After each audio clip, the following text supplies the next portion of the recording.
Bonjour et bienvenue à tous dans cette nouvelle exploration en profondeur de nos sources. Aujourd'hui, on a une mission assez spéciale. Salut. Oui, une mission qui va nous faire remettre en question pas mal de choses, je crois. Exactement. On va explorer une dynamique qu'on tient tous pour acquise, l'idée que la manière dont on pose une question modifie complètement la réponse qu'on obtient. Mhm. C'est une évidence en apparence, mais les implications sont énormes. Totalement. Et de manière assez inattendue, il s'avère que cette simple observation est en train de transformer radicalement la façon dont on évalue l'autisme à l'âge adulte. C'est un basculement méthodologique fascinant. Pour comprendre ce basculement, on s'appuie aujourd'hui sur une pile de documents très récents. Ça date de fin février et début mars 2026. C'est du tout frais, ouais. Du très frais. On a le profil de recherche ORCD d'un chercheur indépendant qui est basé au Petit-Quevilly, en France. Il s'appelle Alexandre Ferron. Et on a aussi plusieurs de ses documents de travail, des prépublications qu'il a mises sur la plateforme scientifique Zenodo. Et tout ce matériel, tous ces textes gravitent autour d'un projet central, un projet extrêmement ambitieux qui s'appelle CHICH. Oui, chiche, on va détailler cet acronyme un peu plus tard, mais notre but aujourd'hui, c'est vraiment de comprendre ce lien inattendu. Le lien entre l'analyse pure des interactions, qui va jusqu'à l'utilisation d'intelligence artificielle, et la création d'outils médicaux participatifs pour mesurer l'invisible en fait. Il y a un fil conducteur très clair quand on examine ces documents de près. On part d'un domaine très théorique. L'analyse du discours, c'est ça C'est ça, l'analyse du discours. Et ça va même jusqu'à utiliser les modèles d'IA les plus récents pour aboutir finalement à quelque chose de profondément humain, la volonté de capter une expérience de vie qui échappe totalement au radar clinique actuel. À première vue, c'est vrai que c'est un grand écart. La linguistique d'un côté, la technologie, et puis la neurodiversité. Ça ressemble à un grand écart, mais en lisant les sources, on s'aperçoit que la connexion est non seulement logique, mais qu'elle propose un véritable changement de paradigme. Bon, décortiquons un peu tout ça. Commençons par le profil de ce chercheur pour bien poser les bases. Je t'écoute. Sur son espace Orcide, Alexandre Ferron se définit comme un chercheur indépendant spécialisé dans la méthodologie des interactions. Il est à un carrefour très spécifique. La recherche qualitative et l'analyse du discours. Voilà. Et les interactions entre les humains et l'IA. Mais ce qui capte l'attention d'emblée, c'est son hypothèse de départ. Il soutient que les configurations interactionnelles ne sont pas juste des détails. Qu'est-ce qu'il entend par configuration interactionnelle exactement? Par exemple, un silence qui s'étire dans une conversation, ou une différence de statut social entre deux personnes, ou simplement la façon dont on s'adresse à quelqu'un, pour lui, ce sont des variables analytiques pures. En gros, le contenant façonne le contenu. Exactement. La forme de l'échange dicte la réponse. Ce qui est fascinant ici, c'est la façon dont il prouve cette théorie. Parce que pour démontrer que le cadre modifie la donnée, il y a un obstacle majeur. Lequel? Le fait que les humains sont trop imprévisibles. Ouais, c'est en plein ça. Dans une conversation humaine classique, la communication est extraordinairement organique. Elle est parasitée par une multitude de facteurs. Le langage corporel, l'humeur du jour, l'historique entre les personnes. C'est trop brouillant en fait. Beaucoup trop brouillon pour isoler scientifiquement l'effet d'une pause 3 secondes ou l'impact d'un vouvoiement, par exemple. Et c'est là, à ce moment précis, que les grands modèles de langage, les fameux LLM, entrent en scène. Attends, utiliser une intelligence artificielle pour comprendre la communication humaine, ça semble un peu contre-intuitif quand même. Assolé. Une machine, ça ne parle pas comme un humain, ça n'est pas d'émotion.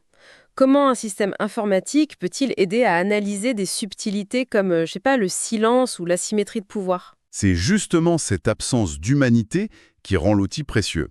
Ces documents de février 2026, notamment un qui s'intitule « Quand les intelligences artificielles parlent d'elles-mêmes », révèlent une méthodologie très singulière. Ils ne l'utilisent pas pour coder ou traiter des données, si je comprends bien. Non, pas du tout. Ils l'utilisent comme un environnement d'observation stérile. Il faut imaginer ça comme une boîte de pétri linguistique. Oh, j'aime bien l'image. Une boîte de pétri. Dans un échange avec un LLM, on peut contrôler la situation à la virgule près. On supprime le langage corporel, on élimine le ton de la voix. On efface tout l'historique émotionnel. On ne garde que la mécanique pure des mots. C'est ça. Ça permet d'isoler des variables très fines, d'observer comment un tout petit changement dans la formulation d'une question modifie structurellement la réponse générée. C'est une précision clinique impossible à obtenir avec des humains. D'accord, je comprends beaucoup mieux l'idée du laboratoire stérile. C'est vraiment une façon de décortiquer l'atome de la conversation. Absolument. Et du coup, ça donne tout son sens au nom de son programme de recherche globale. On le trouve dans une synthèse de début mars. Bâtir l'invisible. avec le sous-titre « Signature discursive et usage des LLM ». Oui, il y a une volonté évidente de figer, de donner une architecture concrète à des éléments de l'échange qui s'évaporent dès qu'ils sont prononcés. Mais parce qu'il y a un mais, une question se pose. Comment on passe de l'IA à l'autisme? Exactement. Comment on passe de cette linguistique très théorique avec des machines à la création d'un outil clinique destiné aux adultes autistes? Le saut paraît quand même immense. Le pont entre ces deux mondes, il se trouve dans la conclusion méthodologique de ses travaux sur l'IA. Si l'étude en milieu stérile prouve que la méthode de recueil des données influence drastiquement l'information obtenue, Alors il faut s'interroger sur la manière dont la médecine recueille la parole des patients. exactement. C'est le cœur du projet Chichi. Si le contenant façonne le contenu, qu'est-ce que ça implique lorsque le milieu médical pose des questions standardisées conçues par des neurotypiques à des personnes dont le fonctionnement neurologique est foncièrement différent? C'est donc une remise en question de l'outil de mesure lui-même. Tout à fait. Ce qui nous amène directement au document publié le 5 mars 2026. Celui qui dévoile l'acronyme CHICH, compréhension, horizontalité, inclusion, citoyenneté, humanité, évaluation. Ces termes tranchent radicalement avec le jargon médical habituel, tu ne trouves pas? Ah oui, d'habitude on parle plutôt de déficit, de trouble, de sévérité. Là, c'est une lettre ouverte pour un projet doctoral qui vise à articuler mesures standardisées et expériences vécues dans l'autisme adulte. C'est là qu'on touche à la faille du système actuel. Une faille béante même. Les sources mettent en lumière une tension méthodologique majeure dans la recherche clinique aujourd'hui. D'un côté, la clinique a des instruments d'évaluation très standardisés. Qui sont très bons pour mesurer ce qui se voit de l'extérieur. Voilà, ils sont redoutablement efficaces pour quantifier des symptômes depuis un point de vue externe. Ils observent le comportement, mesurent la fréquence, comparent l'individu à une norme statistique. Mais, et c'est ce que souligne la lettre ouverte, ils ont un angle mort massif. Ces outils sont presque totalement aveugles à la dimension fonctionnelle et subjective de ce que vivent réellement les adultes autistes de l'intérieur. Ils évaluent ce qui se voit, pas ce qui se ressent. C'est un biais d'observation classique mais aux conséquences très lourdes. C'est comme évaluer la performance d'une voiture sans jamais regarder le carburant qu'elle consomme. C'est une excellente métaphore. Le chercheur veut passer d'une évaluation du comportement à une évaluation de la friction interne. Et c'est là que ça devient vraiment intéressant. C'est la mécanique même de l'outil CHI-CHE qui propose la solution. On abandonne l'idée d'une échelle de mesure unique. On introduit une double échelle. C'est la véritable innovation de ce protocole. Comment ça marche concrètement, Chichi? Il y a combien de questions? L'outil comprend 77 items. Pour chaque item, un questionnaire standard demanderait juste la fréquence. Genre, est-ce que cette situation se produit jamais, parfois ou souvent? Et Chichi fait quoi de différent? Chichi ajoute systématiquement une seconde dimension obligatoire, le coût subjectif, ou l'impact fonctionnel qui est évalué sur une échelle de 0 à 3. D'accord, donc la fréquence d'un côté et le coût de l'autre. Cette architecture permet de dissocier le fait brut, l'action réalisée, du fardeau réel que cette action représente pour le système nerveux de la personne. Pour rendre ça complètement limpide pour ceux qui nous écoutent, on va prendre une situation de la vie courante. Imaginons qu'on aille faire les courses un samedi après-midi dans un supermarché bondé. Voilà. Si un test clinique demande à quelle fréquence faites-vous vos courses, la réponse pourrait être très souvent ou une fois par semaine. La fréquence est haute. Donc l'observateur extérieur note que la tâche est accomplie. Tout va bien. Exactement. Pour une personne neurotypique, accomplir cette corvée, ça a un coût subjectif d'énergie de 0 ou 1. C'est un peu ennuyeux, mais c'est gérable. En revanche, pour une personne autiste, avec les néons aveuglants, le bruit de fond, la musique, la foule, cette surcharge sensorielle massive, fait que la même tâche a un coût subjectif de 3. Un épuisement total. C'est ça, un épuisement qui peut nécessiter de passer la journée du lendemain dans le noir pour récupérer. La première échelle captait le comportement extérieur, qui a l'air normal, mais la seconde révèle la réalité neurologique interne. Et cette séparation des deux données, ça change absolument tout dans la formulation d'un diagnostic. Pour cartographier cette réalité interne, le protocole explore 7 domaines spécifiques. Tu peux nous les lister? Bien sûr. L'idée, c'est de brosser un profil complet, non normatif. On a la perception sociale, la communication, la motivation relationnelle, la réciprocité émotionnelle, le traitement sensoriel. Et il y en a un 6e qui m'interpelle particulièrement. Il s'intitule « Camouflage social et fatigue adaptative ». C'est un point crucial, oui. Qu'est-ce que le camouflage vient faire dans une évaluation clinique médicale? On a un peu l'impression d'être dans un concept sociologique, là, non? C'est vrai, mais c'est une notion devenue centrale dans la recherche moderne sur la neurodiversité, surtout chez les adultes. Beaucoup de personnes autistes, surtout celles diagnostiquées sur le tard, ont passé leur vie à développer des stratégies de masquage extrêmement sophistiquées. Elles imitent les expressions, forcent le contact visuel. Elles préparent des scripts de conversation à l'avance juste pour paraître neurotypiques. C'est ça le camouflage social. Ça permet de fonctionner en société, ce qui trompe complètement les outils d'évaluation traditionnels. L'outil classique va dire « Oh, cette personne sourit et maintient le contact visuel, donc pas d'autisme ». Exactement. Sauf que ce masquage permanent génère une fatigue adaptative phénoménale. Et c'est là que la double échelle de Chiché brille.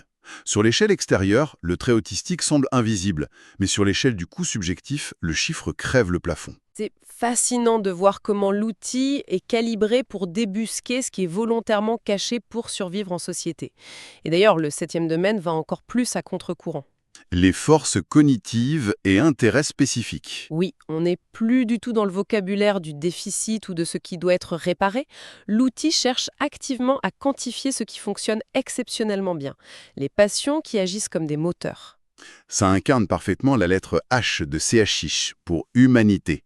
C'est une approche qui redonne de la gentilité à la personne évaluée. On mesure aussi les forces, pas juste les manques. Alors qu'est-ce que tout cela signifie au fond? J'entends bien l'approche humaniste, mais soyons l'avocat du diable une seconde. Comment on convainc les autorités médicales avec ça? C'est la grande question. La psychiatrie exige des données dures, des statistiques bétonnées. Mesurer un ressenti subjectif de 0 à 3, ça ne risque pas d'être perçu comme un concept un peu trop mou par les comités scientifiques? Eh bien, le chercheur a anticipé ça.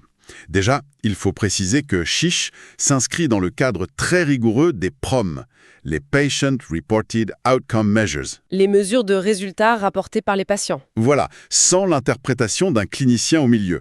C'est un champ de recherche très respecté au niveau international. Et surtout, CHICH n'a pas pour but de remplacer le diagnostic clinique existant. C'est un complément, en fait. Un complément participatif, oui. Et pour répondre au scepticisme sur la solidité des données, Alexandre Ferron détaille un plan d'action en 3 étapes très strictes. Une analyse conceptuelle, une étude pilote, puis le développement et la validation psychométrique. Il s'engage à respecter les normes internationales COSMIN, je crois. Tout à fait. C'est l'armature quantitative inattaquable dont il a besoin. Pour ceux qui ne connaissent pas les normes COSMIN, c'est vraiment le standard absolu en matière de qualité pour les outils de mesure en santé. C'est l'art de prouver mathématiquement que l'échelle est solide, qu'elle détecte le coût subjectif de manière fiable et répétable, sans aucun biais. C'est de l'ingénierie statistique de haut niveau. La solidité mathématique, c'est son passeport pour entrer dans le domaine clinique. Mais si l'on relie cela à la vie d'ensemble, il y a un autre aspect stratégique. L'éthique du projet. L'aspect participatif et science ouverte. Oui, tout est publié en libre accès sous licence Creative Commons, spécifiquement CC BY-NC SA. Ce qui veut dire que n'importe qui peut s'emparer de ces documents et les adapter gratuitement tant qu'il n'y a pas d'usage commercial et qu'on crédite l'auteur. Il y a même un effort d'accessibilité avec un jeu de données formulé en FALC. Le facile à lire et à comprendre. C'est ça, des phrases courtes, sans jargon, pour que toute personne, quel que soit son niveau de fatigue cognitive, puisse y répondre. C'est vraiment de l'inclusion en acte. Et cette démarche horizontale redéfinit la relation entre le chercheur et la communauté étudiée. L'objectif de sa lettre ouverte, c'est d'inviter la collaboration interdisciplinaire pour trouver un encadrement doctoral, un laboratoire pour l'accueillir. C'est superbe quand on y pense. Bâtir l'invisible prend tout son sens. On a commencé en observant comment une intelligence artificielle pouvait nous éclairer sur la mécanique pure d'une question. Et on aboutit à la création d'un outil médical qui donne une voix chiffrée, mathématiquement prouvée, à la charge mentale que la société ne voit jamais. C'est un voyage méthodologique assez incroyable. Ça nous apprend vraiment à remettre en question la façon dont notre société évalue la performance. Même pour ceux qui nous écoutent et qui ne sont pas concernés par l'autisme, ça rappelle l'importance de toujours considérer le coût invisible des actions quotidiennes chez les autres. Le résultat visible ne dit pas tout. Ça soulève une question importante pour conclure. Si cette approche à double échelle réussit à cartographier fidèlement la charge invisible de l'expérience autistique, imaginons comment ce même changement de paradigme pourrait totalement révolutionner notre façon d'évaluer d'autres réalités neurodivergentes. Tu penses à quoi, Henley? Comme le TDAH par exemple. L'effort colossal pour maintenir l'attention a un coût d'épuisement souvent ignoré. Ou même les maladies chroniques invisibles dans l'ensemble de notre système de santé mondial. L'endométriose, la fibromyalgie. Séparer l'occurrence d'un acte de son coût vital, ça pourrait redessiner l'empathie même de la médecine moderne. Une réflexion fascinante sur laquelle on va s'arrêter aujourd'hui.